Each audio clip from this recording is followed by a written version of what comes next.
नेपाल तब तक हार नहीं मान सकता है कि जब तक उसका टाइगर जिंदा है।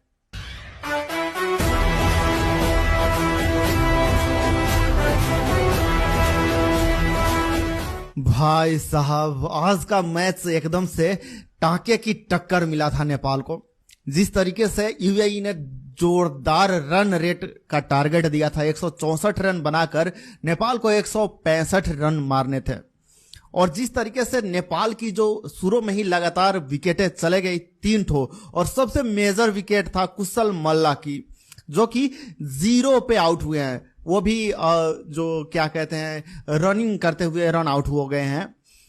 तो ये देखकर कहीं ना कहीं नेपाली जो फैंस थे उनके मन में निराशा बहुत ही ज्यादा जग रहा था। मैं कमेंट भी पढ़ रहा था कि वहां पर क्या क्या हो रहा है। तो दोस्तों, ओवरऑल अगर बात करें तो 16 ओवर की चौथा बॉल तक मतलब ऐसा लग नहीं रहा था कि नेपाल जीत पाएगा, क्योंकि 110 रन थे नेपाल के उस वक्त 16वां ओवर में, और नेपाल को चाहिए था 21 बॉल में 55 रन चाहिए था जीतने के लिए। तो इतना बड़ा रन और इतने कम बॉल, बहुत ही ज्यादा थोड़ा इम्पॉसिबल टास्क सा लग रहा था। इतने में एंट्री होता है नेपाल का असली शेर, बब्बर शेर दीपेंद्र सिंह ऐरी का, जिन्होंने आते ही पहले ही बॉल पे मारा सिक्सर और बाउंड्री करके दिखाया यूएई को। भाई बाप बाप होता है और बाप के आगे ज्यादा होशियारी नहीं करा जाता है। दीपेंद्र सिंह ऐरी ने फिर से एक बार साबित कर दिया है कि वो यूं ही वर्ल्ड रिकॉर्ड होल्डर नहीं है। जिस तरीके से उन्होंने अपने अकेले कंधों पर पूरे मैच को जिताया है, एकदम से ऐसा लग रहा था कि नेपाल हारेगा, लेकिन भाई नेपाल को पूरा उसका गंतव्य तक पहुंचाने के लिए, उसके मंजिल तक पहुंचाने के लिए दीपेंद्र सिंह ऐरी ही काफी था। मतलब जबरदस्त खेला है वो बंदा। आज दिल खुश हो गया। और सिर्फ कमेंट में वहां पर दिखने को मिल रहा था टाइगर टाइगर टाइगर टाइगर। भाई मतलब कि ऐसे ही उनको टाइगर नहीं कहा जाता है, गजब उन्होंने खेला है। दीपेंद्र सिंह ऐरी ऐसे ही वर्ल्ड रिकॉर्ड होल्डर नहीं बन चुके हैं, उन्होंने फिर से साबित कर दिया है। जिस तरीके से उन्होंने परफॉर्मेंस किया लास्ट मोमेंट में आकर, पूरे एकदम से गेम को ही पलट के रख दिया।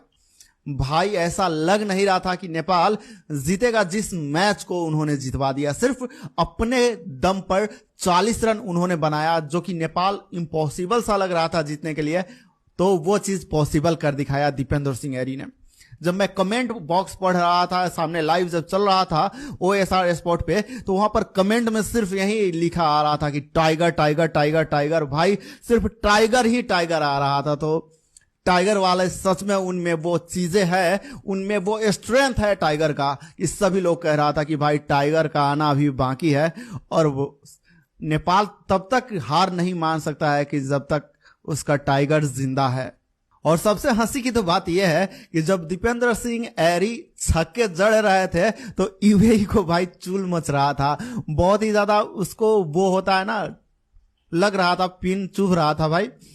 वो बात बात पे कह रहे थे भाई नहीं, 6 नहीं है। एक बार दीपेंद्र सिंह ऐरी ने मारा था, डायरेक्ट एकदम रोप पे जाकर ही टच होकर उस पार गया हुआ था, तो 6 बोल दिया था अंपायर ने। लेकिन बाद में रिव्यू वगैरह करके अब उन लोगों ने बोला कि नहीं, ये चौका ही है। तो दीपेंद्र सिंह ऐरी ने खुद कहा कि भाई जाने दीजिए, चौका ही रहने दीजिए, अभी हमें खेलना है। तो खेला और वास्तव में जीत कर दिखाया भाई। तो दीपेंद्र सिंह ऐरी के नाम पर आज का ये मैच है, उनके ही कंधों पर ये मैच जितवाया है। बाकी रोहित पौडेल ने उतना आज अच्छा नहीं कर पाए। अब मैं कहूंगा कि कैप्टन के हिसाब से जैसा उनका परफॉर्मेंस होना चाहिए वैसा नहीं था। बट दीपेंद्र सिंह ऐरी की क्या बात करें यार, शुरू से ही अभी तक तो उनके ही बारे में बात करते आ रहे हैं। आपका क्या राय है, आपका क्या विचार है दीपेंद्र सिंह ऐरी के बारे में, कमेंट करके वो जरूर बता सकते हैं। और नेपाल का असली टाइगर आप कमेंट में जरूर लिखिएगा। दीपेंद्र सिंह इज असली टाइगर या रियल टाइगर।